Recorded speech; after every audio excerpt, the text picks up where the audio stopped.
Bonjour à toutes et à tous et bienvenue pour cette vidéo qui va aborder un sujet assez global, massacrer les tous. Massacrer les tous, c'est une expression, des termes qui ont été utilisés par le passé pour exprimer une volonté d'exterminer un ennemi, une communauté, une représentation, une ethnie, une religion, une nationalité. Massacrer les tous. Aujourd'hui aux États-Unis, nous sommes le lundi 14 octobre, c'est le Columbus Day. Sauf que ça fait depuis quelques années que certains réfutent d'appeler ça le Columbus Day, préfèrent appeler ça le Indigenous Day. Columbus Day, oui, parce que c'est Christophe Colomb.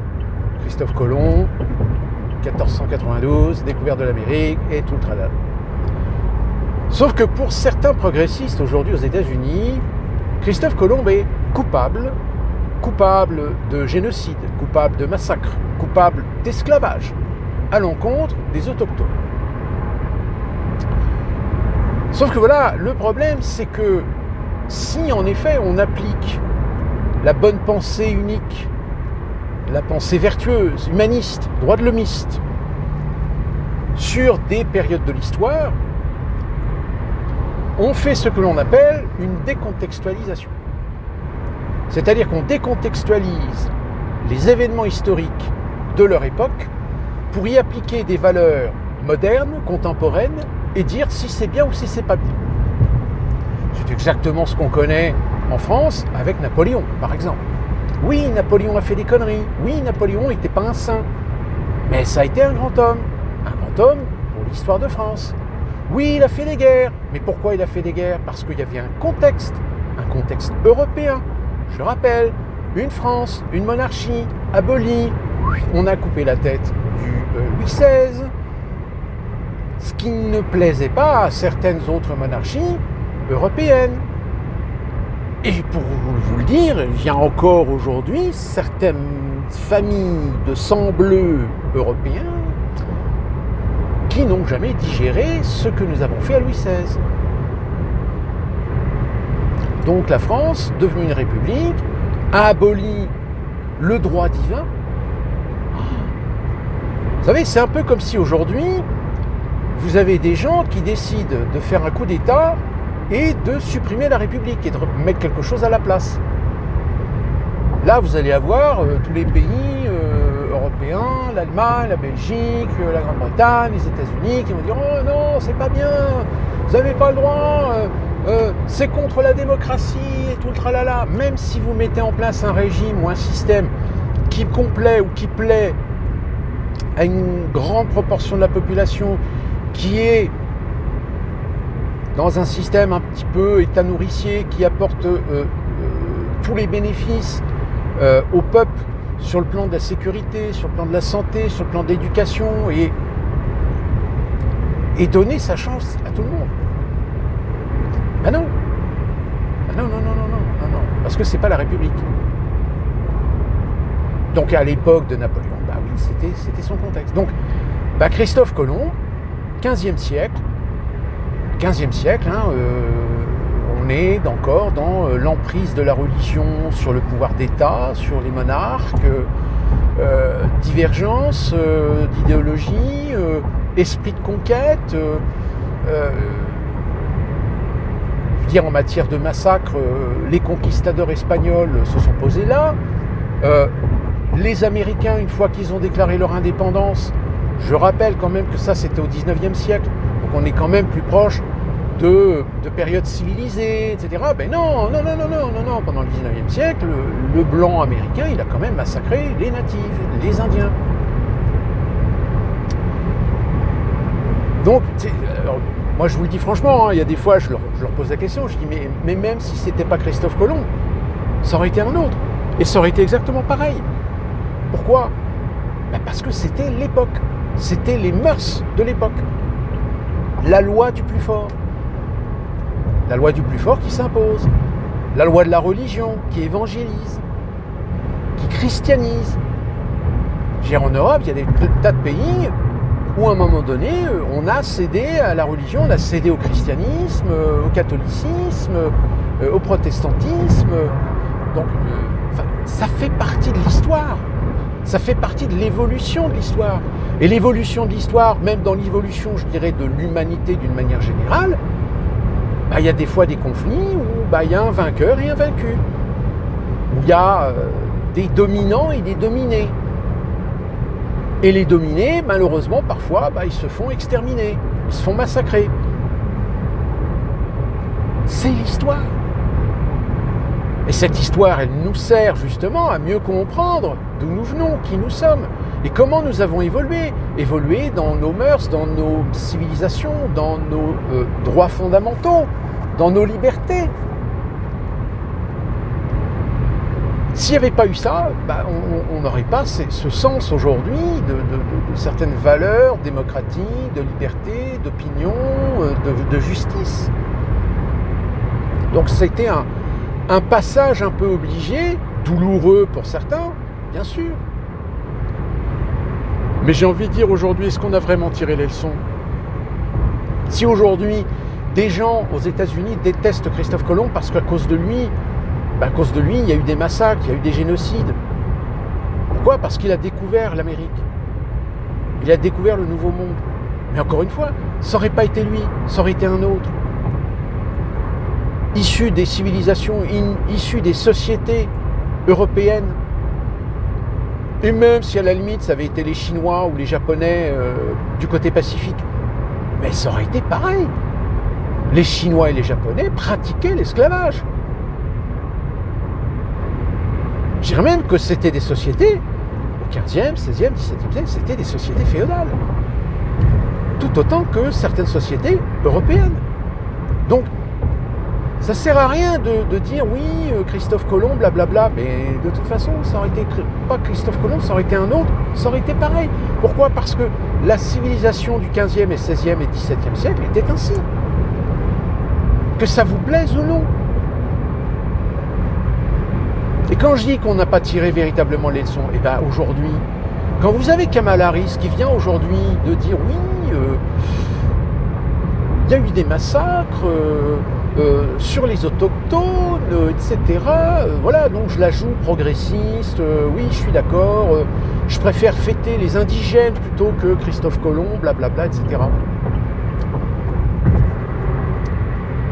Excuse-moi, Kamala, mais est-ce que tu viens pas juste de balancer à la tronche du blanc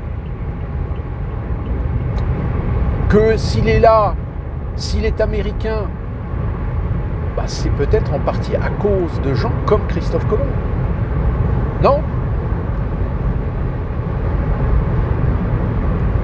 Je sais pas, que si toi-même, pourquoi tu es américaine, pourquoi tu es né aux États-Unis? Parce que ta mère et ton père, à un moment donné, ils se sont dit je préfère aller vivre aux États-Unis parce que dans mon pays, c'est la merde. Parce que je fais partie d'une ethnie, ou parce que je fais partie d'une tribu, ou parce que je fais partie d'une caste, où je n'ai aucune chance de m'en sortir dans ma société, dans ma culture, dans mon pays. Oh! Oui, ça existe encore. Le principe de caste en Inde existe encore. Le principe de discrimination des minorités existe encore dans des pays d'Amérique latine. Entre ceux qui s'estiment être les descendants des Espagnols et ceux qui sont descendants des natifs. Là où c'est, je crois, le pire, c'est le Pérou. Dans le Pérou, les Péruviens, c'est une catastrophe. D'où la raison, quand je vous avais déjà expliqué que même aux États-Unis, quand ils immigrent aux États-Unis, ils ne se mélangent pas. Pourtant, c'est des hispaniques. C'est des gens issus de l'Amérique latine. Mais non. Les Mexicains restent entre Mexicains. Les Honduriens restent entre Honduriens. Les Vénézuéliens restent entre Vénézuéliens. Les Honduriens, oui, je l'ai déjà dit. Les Péruviens, les Boliviens, même les Brésiliens. Il n'y en a pas beaucoup quand même des Brésiliens. Par contre, il y a beaucoup de Brésiliens je ne sais pas comment vous rappelez ça, des Afro-Brésiliens, pareil, qui sont des descendants d'esclaves, puisque je rappelle qu'aux États-Unis, les esclaves noirs d'Afrique sont arrivés par accident. C'était pas normalement prévu. C'est-à-dire que alors je ne sais plus en quelle date, c'était un chargement d'esclaves qui normalement était prévu pour un pays d'Amérique latine, mais qui a débarqué sur un port américain. Et puis finalement, les Américains se sont dit, pourquoi pas ? Si les Latins ils le font, si les Hispaniques ils le font, pourquoi on ne le ferait pas ? On le fait.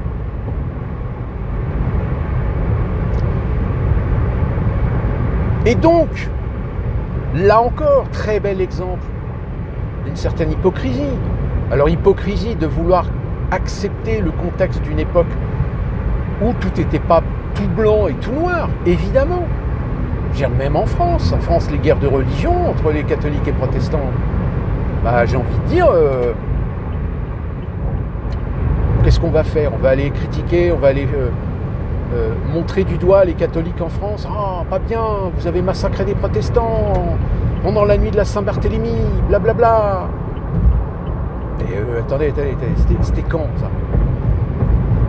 Est-ce qu'on est aujourd'hui dans le même contexte ? Est-ce qu'on est dans la même époque ? Non.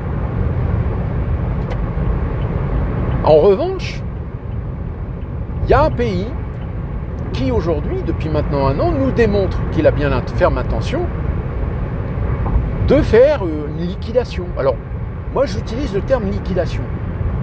Pourquoi ? Parce que c'est un terme géopolitique. Mais en découle évidemment, quand on dit liquidation, ça veut dire qu'on veut pousser le déplacement de population. On ne veut pas garder une population dont on veut prendre la terre.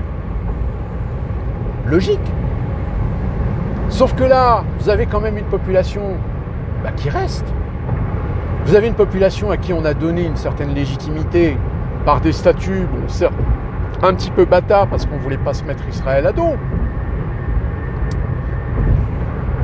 Mais voilà, ça fait 1 an que Israël, de toute façon, a l'intention de profiter de la situation pour liquider la bande de Gaza, liquider la Cisjordanie, et puis voilà.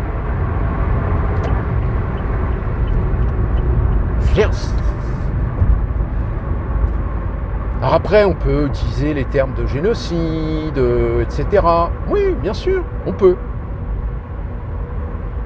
Mais ça résoudra pas ça résoudra pas le problème. Ça résoudra pas d'autant le problème que quand vous avez logiquement une nation qui attaque une autre, tiens, on va parler de la Russie avec l'Ukraine. Là, la communauté internationale, elle fait les gros yeux. Elle fait les sanctions. Elle veut punir la Russie. Elle veut mettre à genoux la Russie. C'est pas bien. Bon, par contre, en revanche, quand là, on est au-delà de ce qui se passe entre les Ukrainiens et les Russes, où on dit qu'il y a eu des massacres, etc. Alors peut-être, je veux dire, la guerre c'est moche, la guerre, il y a des fois, il y a des massacres. Il y a des massacres de civils. Mais là, on est quand même dans la bande de Gaza, on est quand même loin du petit massacre de civils. On est clairement dans une action d'extermination. Et le problème, c'est qu'évidemment, les médias en France, ils sont pieds et poings liés. C'est comme les filles, Rissa Hassam, qui s'attaquent à BFM. Mais qui est le patron de BFM ? Qui est le patron de BFM ? Rappelez-moi. Bon, à partir du moment où vous savez qui c'est, il n'y a pas photo. Il n'y a pas à tergiverser, il n'y a pas à remuer du cul pour chier droit.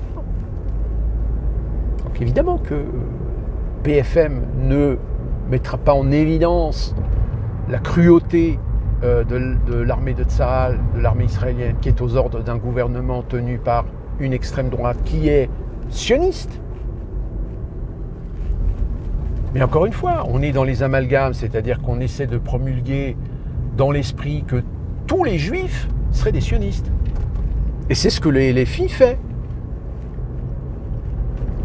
Et c'est même pire que quand il y a des journalistes qui ne relèvent pas le fait que LFI fait un amalgame. Il y a un moment donné où on dit, mais attendez les journalistes, vous faites pas votre boulot là. Et bien sûr que très clairement, vous avez un lobbying juif qui est en action actuellement. Comme aux États-Unis, c'est pareil. D'un côté, on dit à Israël, c'est pas bien, hein, vous tuez des femmes et des enfants. Et puis derrière, on signe des gros chèques pour vendre du matériel, des armes. Voilà, je veux dire, quand tu as Macron qui dit oui, on va arrêter de vendre du matériel militaire à Israël parce que c'est pas bien ce qu'il fait.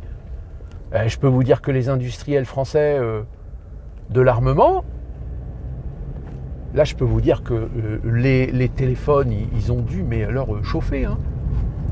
Moi je suis persuadé que Macron, il a reçu un coup de fil de gens, il s'est fait taper sur les doigts. Mais méchamment. Je dirais même que Washington a dû certainement l'appeler Macron en lui disant t'arrêtes de dire des conneries, s'il te plaît.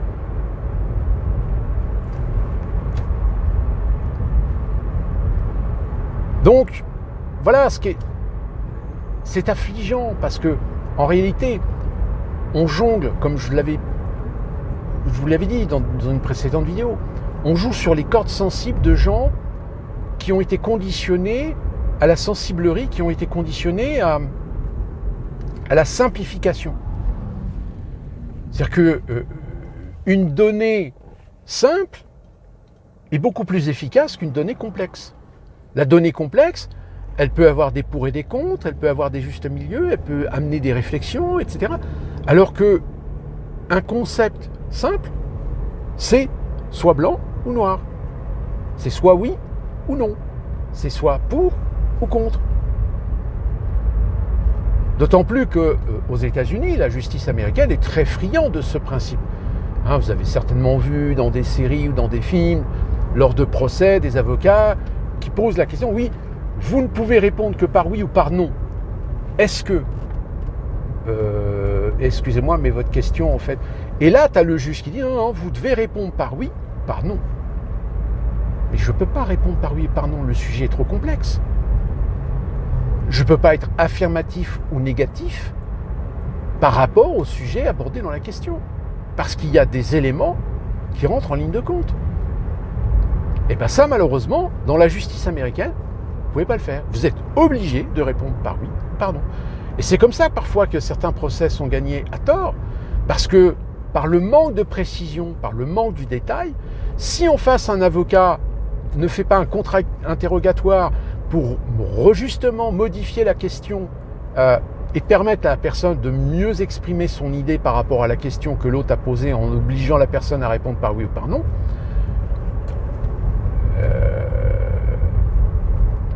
c'est un jeu, hein, c'est un jeu subtil, hein, mais c'est parfois un jeu horrible. Pas de pitié. Et bien pas de pitié, quand on s'appelle Christophe Colomb, qu'on déboule dans un endroit qu'on croit d'avoir découvert une nouvelle ronde des Indes, et qu'on tombe sur des indigènes, très clairement qu'on voit qu'ils sont encore restés à un état de civilisation primitive, et que tu vis dans une époque où la religion est importante, où il y a des conflits d'intérêts entre différentes monarchies européennes, etc., il faut du gain. Et le gain, on n'est pas là pour faire de l'humanitaire. Hein. Alors on essaie de s'entendre avec des tribus qui peuvent aider, qui peuvent collaborer. Mais par contre, on va aider la tribu qui collabore avec nous à éliminer l'autre tribu avec laquelle la tribu qui est notre amie, ça se passe mal. Mais je veux dire, les Français dans le continent nord-américain, on a fait la même chose. C'est qu'on a joué les conflits d'intérêts, on a joué le gain d'intérêt de s'allier avec des tribus indiennes contre les Britanniques, par exemple.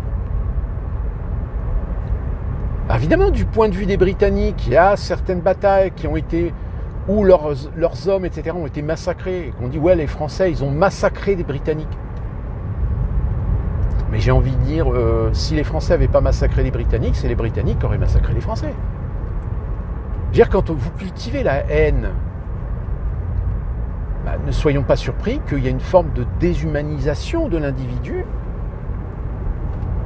Et force est de constater que dans les conflits modernes aujourd'hui, même si les Américains ont essayé de mettre un petit peu de l'eau dans leur vin, en essayant de faire des opérations, en calculant le taux de perte civile, analyser pour étudier tous les problèmes qu'il peut y avoir au niveau des dommages collatéraux, etc.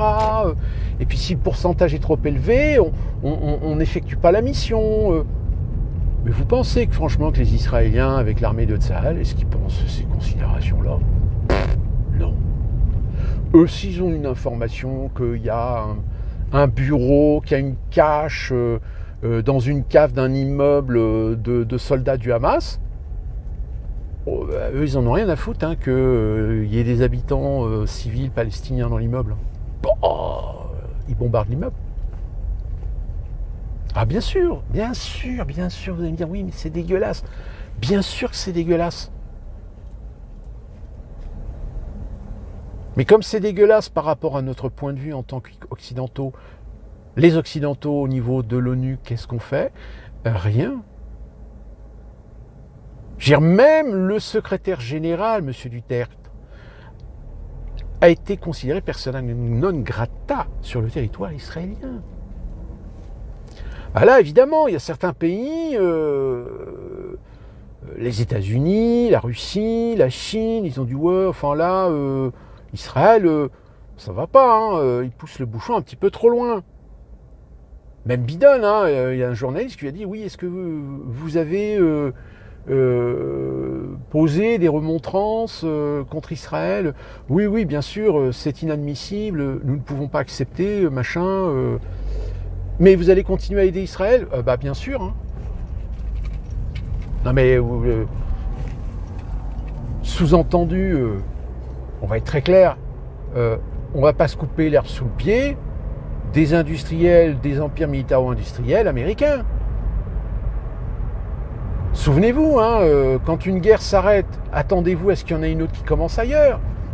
Parce que qui finance, qui paye le matériel aujourd'hui? Tous les pays qui sont en guerre, est-ce que c'est des pays qui fabriquent, qui conçoivent, qui élaborent, qui produisent leur propre armement? Non.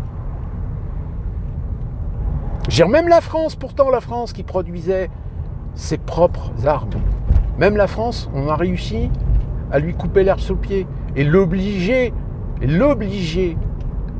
à libéraliser le marché de l'armement pour notre armée française.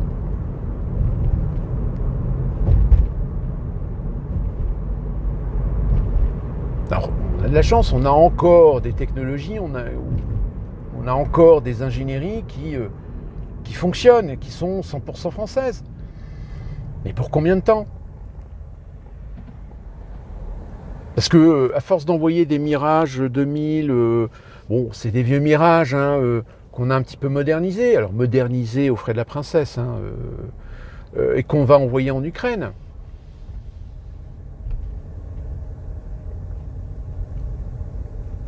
Des munitions. Pareil. Vous envoyez des munitions à l'Ukraine, mais quel stock de munitions vous envoyez en Ukraine? Est-ce que vous envoyez tout le stock ou... Non, parce que si demain vous avez une guerre civile en France, aujourd'hui vous avez des militaires d'actifs qui le disent.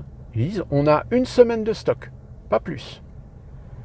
Au bout d'une semaine, on n'a plus rien. On n'a plus de munitions. Donc on ne peut plus rétablir l'ordre dans le pays.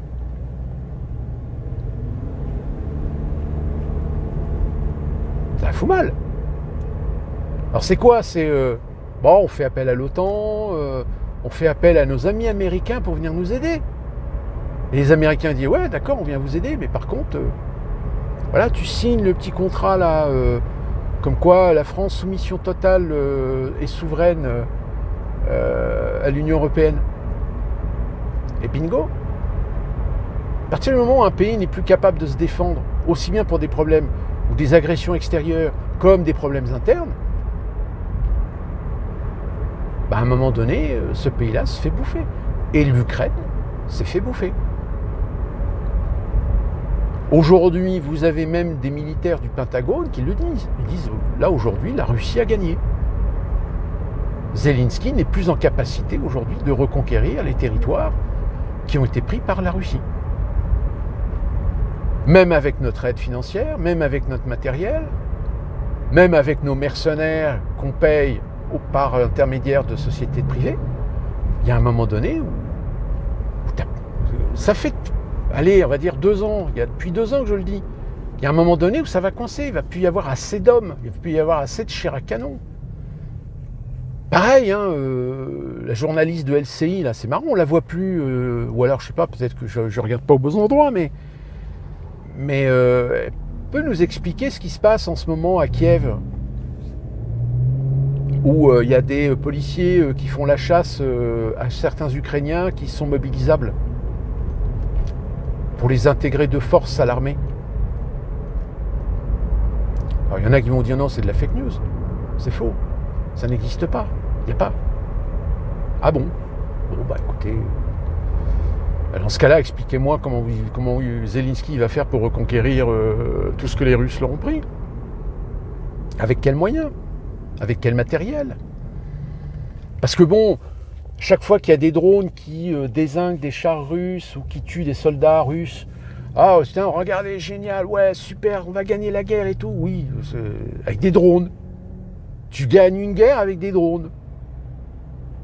Les drones, c'est bien pour faire de la guérilla, mais pas pour faire une guerre. C'est là que tu te dis, mais putain, mais t'as des gens qui sont écoutés par d'autres gens, mais qui en réalité sont complètement déconnectés. Déconnectés du réel, déconnectés de la crédibilité. Mais bon, ceci dit, quand vous lisez dans les réseaux sociaux certaines personnes, apparemment ça marche. Ça marche puisque c'est des gens qui vous répètent comme des perroquets ce qu'on leur dit de dire. Mais dès que tu commences à les coincer dans un coin pour leur exiger de l'argumentaire, du développement, là il n'y a plus personne. Logique. Donc oui, tant qu'on aura des gens pour à un moment donné déconstruire l'existant, pour y apposer une idéologie et changer toute la narration, changer l'histoire. Oui, regardez par exemple ce qui se passe avec l'abbé Pierre. L'abbé Pierre qui était encensé comme un saint homme, qui aidait son prochain, etc. Ça y est, tout d'un coup, on découvre qu'il a fait des touches pipi, que le Vatican était au courant. Ah bon? Comment ça, le Vatican était au courant? Et ils n'ont rien fait? Ils n'ont rien dit? Vous êtes complices? Ouais, mais bon, en fait, c'était pas... c'était une autre époque. Ah, c'était une autre époque. Tiens, bizarre, ça, c'était une autre époque. C'était une autre époque parce que ça marche dans un sens, mais ça marche pas dans l'autre. Et vous remarquerez qu'en règle générale, dans certaines idéologies, c'est exactement ça. C'est-à-dire que ça marche dans le sens du profit, du bénéfice, de l'argument, du fait, de leur vérité, mais dès que tu y mets une contradiction, une opposition, un contre-argument, là, ça va plus, ça marche plus. Là, la machine, elle s'enraye. Donc, voilà, puis, vous savez, aux États-Unis, c'est pareil. C'est comme la fin de l'année. Chaque année, c'est la guerre. La guerre entre ceux qui disent Joyeux Noël. Ouais, mais attendez, Joyeux Noël, c'est catholique. C'est la nativité. Non, pour nos compatriotes qui sont d'origines différentes, d'autres racines, il faut utiliser le terme joyeuses vacances de fin d'année.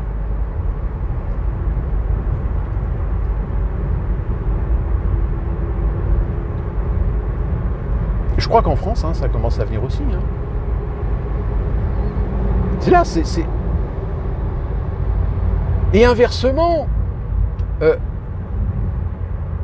si tu vas dans un pays qui a une culture qui ne fête pas les fêtes catholiques, bah, tu vas pas amener ta fraise en disant oui, moi je veux fêter parce que c'est la Pentecôte, donc j'ai le droit de fêter la Pentecôte parce que je suis chrétien.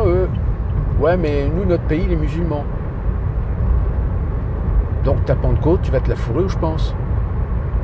Tu vis dans un pays musulman, tu te respectes les règles et les lois de la religion musulmane, basta. Et si ça te plaît pas, bah, tu vas vivre dans un autre pays. Sauf qu'en Europe, aux États-Unis, aux États-Unis quand même, on fait en sorte de bien préciser, ok, communautarisme, c'est bien, vivez entre vous, c'est très bien, mais par contre dans l'espace public, la loi c'est la loi. Et donc le fait que la loi, alors vous avez des lois progressistes comme en Californie, mais vous avez des lois plutôt conservatrices au Texas.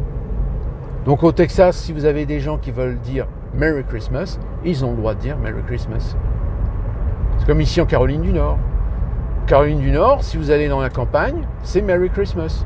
Et c'est pas autre chose. Par contre, vous allez dans les grandes villes, dans les grandes agglomérations, voilà, c'est Happy Holiday. Ça veut dire quoi, Happy Holiday? C'est-à-dire joyeuses vacances. Donc vous fêtez pas Noël alors.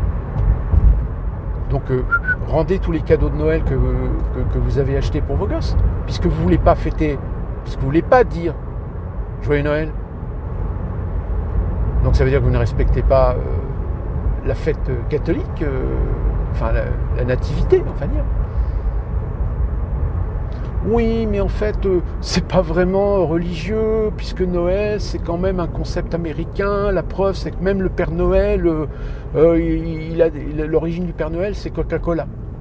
Non mais attendez, il faudrait savoir ce que vous voulez. C'est soit vous dites Joyeux Noël, parce que derrière, il y a un aspect mercantile et que ça permet de faire tourner le business, ou alors vous arrêtez de dire Merry Christmas parce que vous voulez pas offusquer les étrangers qui ont d'autres cultures, d'autres valeurs qui ne correspondent pas aux valeurs catholiques ou chrétiennes de manière générale. Vous voyez, ça n'a pas de sens. Ça n'a ni queue ni tête. Laissez les gens vivre comme ils veulent. Point. Mais par contre, quand vous avez des communautés qui commencent à gueuler, alors c'est pas trop aux États-Unis, mais alors par contre en Europe, l'association de défense de la culture islamique. Allez, boum. Ouais, pendant le ramadan, blablabla, dans les entreprises, ils devraient laisser ou faire en sorte que les autres employés ne mangent pas devant parce que c'est irrespectueux. Pardon ? Quand tu travailles avec un collègue musulman se prêter parce qu'il fait le ramadan, faut surtout pas que tu manges devant lui parce que c'est offensant. Mais va chier. La France est un pays catholique, laïque, mais avec une histoire catholique. La France, c'est la fille de l'Église. Alors qu'il y en ait qui veulent barrer ça avec un marqueur, allez-y, essayez. Mais je pense qu'il y a un moment donné où si vous continuez à attaquer comme ça le catholicisme à tout va, etc., je pense qu'à un moment donné, il y a des Français qui se prétendent laïcs, mais qui vont se dire, tout compte fait, je vais me convertir au catholicisme, parce que ça fait partie de mon histoire. Alors je ne suis pas forcément croyant, mais si je suis baptisé, si mes parents m'ont baptisé, j'en reste pas moins catholique. Même si je ne suis pas pratiquant, même si je ne crois pas en Dieu, si j'ai été baptisé, je suis catholique. Point. Après, tu peux t'autoproclamer apostat, laïque, etc. La France est un des pays qui permet cette liberté. Sauf pour les musulmans. Eh ouais, tu peux dire que la France est un pays laïque, mais qu'est-ce qu'on fait pour les musulmans qui veulent s'extirper de la religion musulmane ? qui veulent légitimer leur laïcité, qui veulent légitimer d'être des apostats. S'ils vivent dans des quartiers à majorité musulmane, s'ils vivent dans des quartiers qui sont sous la mainmise des barbus, qu'est-ce que vous croyez qu'ils peuvent faire? Rien. Et en cela, la République les a abandonnés. Alors s'ils ont la chance de trouver du boulot, de gagner des salaires décents, ils quittent très souvent ces milieux-là. Ils s'occidentalisent. Il y en a même des fois qui se font appeler avec des prénoms occidentaux. Moi, j'ai travaillé avec un Algérien, il s'appelait Benamou. Mais il détestait que les gens l'appellent Benamou. Lui, il voulait qu'on l'appelle Ben. Parce que Ben, ça sonne beaucoup plus occidental. C'est un peu comme les Chinois, si vous voulez. Les Chinois, pour s'internationaliser, très souvent, ils ont leur nom en chinois, mais très souvent, ils prennent des pseudos avec des prénoms occidentaux. Parce que c'est plus facile. Ça facilite le contact, la communication. Enfin voilà, massacrez-les tous, malheureusement, même dans ce monde contemporain, même dans ce monde moderne, même dans ce monde qu'on prétend civilisé, malheureusement, la civilisation moderne, humaine, droit de l'homiste, elle n'est pas vraie partout. Et tant qu'il y aura toujours des gens pour alimenter la haine de l'autre, parce que l'autre, c'est l'ennemi, parce que l'autre, par le passé, a fait un génocide, a fait des guerres, a fait des conquêtes, il nous a piqué nos terres, etc. Aujourd'hui, aller réconcilier les Mongols, pas les Mongols, les Tibétains, pardon, aller réconcilier les Tibétains avec les Chinois, vous n'y arriverez pas, puisque les Chinois ont pris leurs terres. Ils ont envahi le Tibet. Aller demander à des Kurdes de serrer la main à des Turcs, ils peuvent le faire, s'ils passent au-delà, s'ils passent au-dessus des rancœurs et des compétitivités ou des conflits géopolitiques, politiques, territoriaux, culturels entre les Kurdes et les Turcs. Alors il y en a, il y en a qui passent au-dessus, comme les Ukrainiens avec les Russes. Moi je connais une Ukrainienne qui se dit, moi je côtoie des Russes. On a la même culture. Donc cette guerre, en fait, elle est ridicule. Mais elle est ridicule pourquoi ? Elle est ridicule parce que on a monté le bourrichon par l'intermédiaire des mouvements nationalistes ukrainiens qui ont été aidés, qui ont été financiés. Alors, je ne vous dis pas par qui, je pense que vous avez deviné par qui. Justement pour éviter que l'Ukraine soit trop proche de la Russie. Alors que culturellement, c'est un pays qui partage énormément de choses avec la culture russe.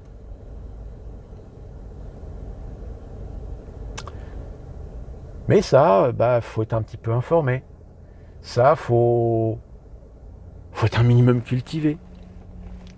Mais ça, malheureusement, aujourd'hui, la culture, on ne peut pas dire que ça soit une priorité. Je dirais même que on est plutôt tendance à aller dans la déculture. Remplacer des éléments culturels par d'autres éléments culturels, néoculturels, idéologiques, que simplement de se contenter basiquement, objectivement de raconter l'histoire et d'aider à la réflexion qu'en leur temps, en leur époque, il y a eu des choses qui se sont produites, qui ont été faites au nom d'eux, au nom d'une religion, au nom d'un dieu, au nom d'un pays, au nom d'une nation, au nom d'une monarchie, au nom d'une république. Mais qu'on ne peut pas revenir dessus, juste, simplement, en tirer les leçons, pour éviter de refaire les mêmes erreurs. Sauf qu'aujourd'hui, vous avez des gens qui instrumentalisent des événements historiques pour nous faire culpabiliser. Parce que nous sommes les descendants de cette culture, de ce pays, de cette nationalité. C'est de la déconstruction, c'est de la destruction civilisationnelle. Sauf que la destruction civilisationnelle, il y a un moment donné, on génère et on alimente les conflits interethnico-religieux, civilisationnels, et en règle générale, ça finit toujours très mal. Je vous laisse méditer sur la question, et d'ici là qu'on se retrouve pour une prochaine vidéo, portez-vous bien.